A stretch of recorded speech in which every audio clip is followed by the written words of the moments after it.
حضرت ابراہیم علیہ السلام کی یہ بہت مبارک دعائیں ہیں،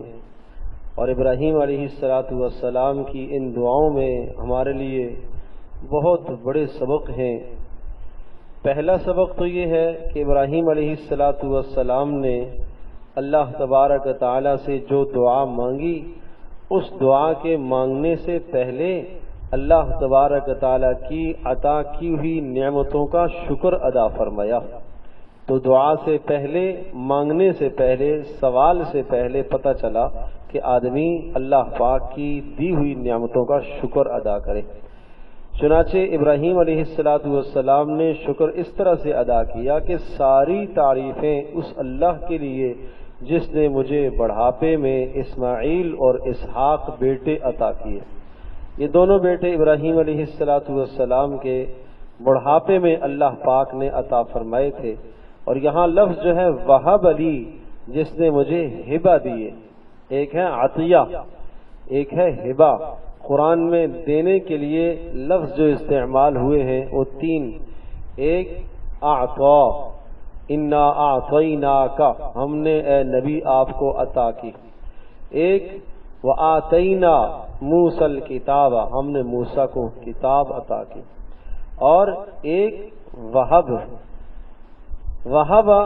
کا معنی کیا ہوتا ہے؟ ہبہ دینا، بغیر کسی بدلے کے، بغیر کسی معاوضے کے،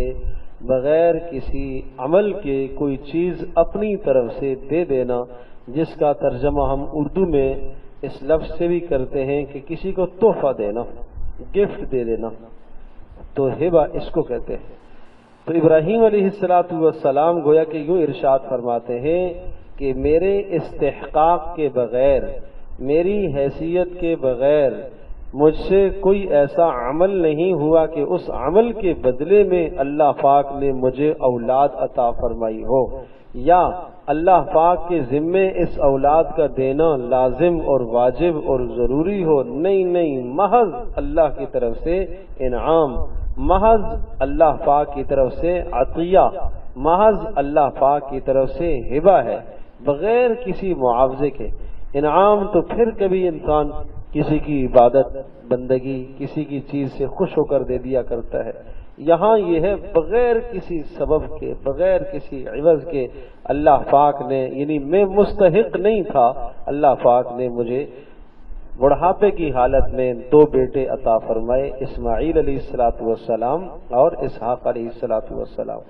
تو ہمیں بھی اللہ پاک سے جب کوئی چیز مانگنی چاہیے تو مانگنے سے پہلے اللہ پاک کی عطا کردہ جو نعمتیں ہیں ان کا شکر ادا کریں۔ اللہ نے اگر اولاد کی نعمت سے نوازا ہے تو ایسا ہی شکر ادا کرے جیسا ابراہیم علیہ السلام نے شکر ادا کیا۔ کتنے پیارے کلمات سے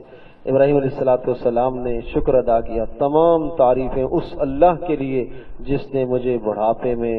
اولاد عطا فرمائی، اسماعیل اور اسحاق۔ کسی بھی حال میں، بڑھاپے میں ہو، جوانی میں ہو، کسی بھی زمانے میں اللہ پاک اولاد عطا کرتا ہے تو یہ اللہ پاک کا احسان ہے، اللہ کا فضل ہے، اللہ کا کرم ہے، لہذا یہ نعمت قابل شکر ہے، اس پر شکر کرنا لازم اور ضروری ہے، تو ہر آدمی کو اس نعمت کا شکر ادا کرنا چاہیے۔ پھر ارشاد فرمایا ان ربی لسمیع الدعاء، بے شک میرا پروردگار تو دعاؤں کو سننے والا ہے، ضرور سننے والا ہے، اور ضرور سننے والا مطلب قبول کرنے والا ہے۔ اچھا، یہ اللہ کی تعریف کر کے پھر اللہ سے ایک اور چیز مانگی، عجیب دعا مانگی، رب اجعلنی مقیم الصلاۃ ومن ذریتی، اے اللہ اولاد تو تو نے دے دی ہے، اسماعیل بھی، اسحاق بھی، اور پھر اسحاق علیہ السلام کی آگے اولادیں، اسحاق علیہ السلام کے بیٹے یعقوب پیدا ہو گئے تھے ابراہیم علیہ السلام کی زندگی میں، کیونکہ ابراہیم علیہ السلام دادا بھی بن گئے۔ تو اے اللہ یہ جو اولادیں تو نے عطا فرمائی ہیں، اور ان اولادوں کی اولادیں، اے اللہ مجھے بھی اور میری اولادوں کو اور اولادوں کی اولادوں کو سب کو نماز کا پابند بنا۔ کتنی بڑی دعا ہے یہ، آج ہم اس دعا کو کوئی دعا ہی نہیں سمجھتے۔ اچھا بھائی، اے اللہ ہمارے بیٹوں کو نمازی بنا دے، یہ بھی کوئی دعا ہے؟ ہم سمجھتے ہیں اے اللہ ہمارے بیٹوں کا کاروبار اچھا کر دے، اللہ ہماری بیٹوں کی تعلیم اچھی کر دے، اور ہم تعلیم اس کو سمجھتے ہیں جو دنیاوی ہنر ہیں، ابراہیم علیہ السلام نے بے شک اس میں کوئی شک نہیں وہ چیزیں بھی مانگنی چاہیے، لیکن دیکھو جس دعا کو انہوں نے اہمیت دی ہے اور مقدم فرمایا ہے کہ اے اللہ میری اولاد کو اور مجھے سب کو نماز کا پابند بنا۔ ٹھیک ہے، مال بھی ضرورت ہے، ٹھیک ہے، دنیا میں بے شمار چیزیں ضرورت ہے، تو اشارہ اس بات کی طرف ہے کہ اگر میری اولادیں نماز کی پابند بن گئیں تو جب بھی ان کو کوئی حاجت پیش آئے گی تو نماز کے ذریعے سے اللہ سے لے لیں گی، سارے کام ہی حل ہو جائیں گے۔ اس لیے جو بڑی دعا تھی، جامع دعا تھی، ابراہیم علیہ السلام نے اس دعا کو اللہ سے مانگا ہے۔ مال دولت دنیا کوئی شے نہیں، وہ بھی ضروریات ہیں، لیکن ابراہیم علیہ السلام نے اس دعا کو بنیاد بنایا کہ اگر وہ قبول ہو گئی تو سارے مسئلے حل۔ اس لیے ارشاد فرمایا اے اللہ مجھے اور میری اولاد کو نماز کا قائم کرنے والا، نماز کا پابند بنا۔ ربنا وتقبل دعا، اور اے ہمارے پروردگار تو ہماری دعا کو قبول کر لے۔ پتہ چلا کہ دعا کرنے کے بعد یہ جملہ کہنا بھی سنت ابراہیمی ہے، اور نبی علیہ السلام بھی اس جملے کو فرمایا کرتے تھے اے اللہ ہماری دعا کو قبول فرما۔ جتنی بھی دعائیں آدمی کرے اس کے بعد یہ گزارش کرے اللہ پاک سے کہ اللہ یہ ہماری دعا کو قبول فرما۔ تو ابراہیم علیہ السلام نے ایک دعا تو دنیا کے متعلق فرمائی ہے، یعنی اے اللہ مجھے بھی اور میری اولاد کو بھی اس جہان میں، اس دنیا میں نمازوں کا پابند بنا، اور دوسری دعا ابراہیم علیہ السلام نے جو فرمائی ہے وہ آخرت کے لیے فرمائی ہے۔ اچھا، اس دعا کے اندر ابراہیم علیہ السلام نے اپنے آپ کو، اپنی اولاد کو اور اپنے والدین کو بھی اور تمام مسلمانوں کو شریک کیا۔ اے اللہ میری بھی بخشش فرما، میرے ماں باپ کی بھی بخشش فرما، اور تمام مسلمانوں کی بخشش فرما، ان کی گناہوں سے درگزر فرما یوم یقوم الحساب، جس دن حساب قائم ہوگا۔ تو اب اندازہ کیجئے کتنی اہم دعا ہے، نمازوں میں اس دعا کو پڑھا جاتا ہے، درود شریف کے بعد پڑھنا چاہیے، اور اسی طرح سے ویسے بھی اپنی دعاؤں کے اندر اس دعا کو ضرور شامل فرمایا کریں، اور اپنے بچوں کو بھی یہ سکھائی جائے کہ جس میں اپنے لیے، اپنے ماں باپ کے لیے، تمام مسلمانوں کے لیے دعائیہ کلمات ہیں، اولادوں کے لیے۔ یہاں ایک بات قابل غور ہے، ابراہیم علیہ السلام کے والدین، ابراہیم علیہ السلام کے والد کفر پر تھے اور کفر ہی پر خاتمہ ہوا۔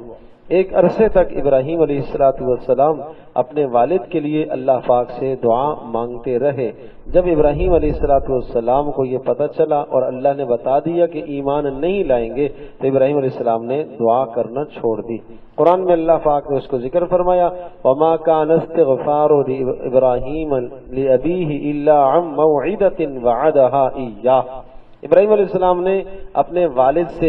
جب اپنا علاقہ چھوڑا تھا تو اس وقت وعدہ کیا تھا کہ میں اللہ سے آپ کے لیے بخشش کی دعا کروں گا، تو اس وعدے کے نبھانے کے لیے، پورا کرنے کے لیے ایک وقت تک دعا کرتے رہے، اور پھر اللہ پاک نے ارشاد فرمایا فَلَمَّا تَبَيَّنَ لَهُ أَنَّهُ عَدُوٌّ لِلَّهِ تَبَرَّأَ مِنْهُ۔ جب ابراہیم علیہ السلام کے سامنے یہ بات واضح ہو گئی کہ آپ کے والد اللہ کے دشمن ہیں، ایمان نہیں لائیں گے، تبرأ من، تو ابراہیم علیہ السلام نے ان سے تبرع کر لیا، یعنی ان سے علیحدگی اختیار کر لی اور دعا کرنا چھوڑ دی۔ ان ابراہیم لحلیم اواہ منیب، اس لیے کہ ابراہیم علیہ السلام انتہائی بردبار اور اللہ کی طرف رجوع کرنے والے تھے، تو ان کی منشا یہ تھی کہ میرے باپ کو بھی اللہ پاک ہدایت دے دے اور توفیق ایمان سے اللہ پاک ان کو سرفراز فرمائے، لیکن اللہ پاک کی یہ منشا نہ تھی۔ اللہ پاک جسے چاہتا ہے ہدایت عطا فرماتا ہے، طلب پر ہدایت دیا کرتا ہے، اور ساتھ یہ بھی سمجھایا جا رہا ہے کہ کوئی بھی نبی اللہ کے دربار میں جبرن کوئی کام نہیں کروا سکتا۔ اگر ایسا ہوتا تو ابراہیم علیہ السلام اپنے باپ کو مسلمان بنوا لیتے، ایسا نہیں ہوا۔ اگر ایسا ہوتا تو رسول اکرم صلی اللہ علیہ وسلم اپنے چچا ابو طالب کو کلمہ پڑھوا لیتے۔ تو اس بات کی طرف اشارہ ہے کہ اللہ کے یہاں کوئی جبرن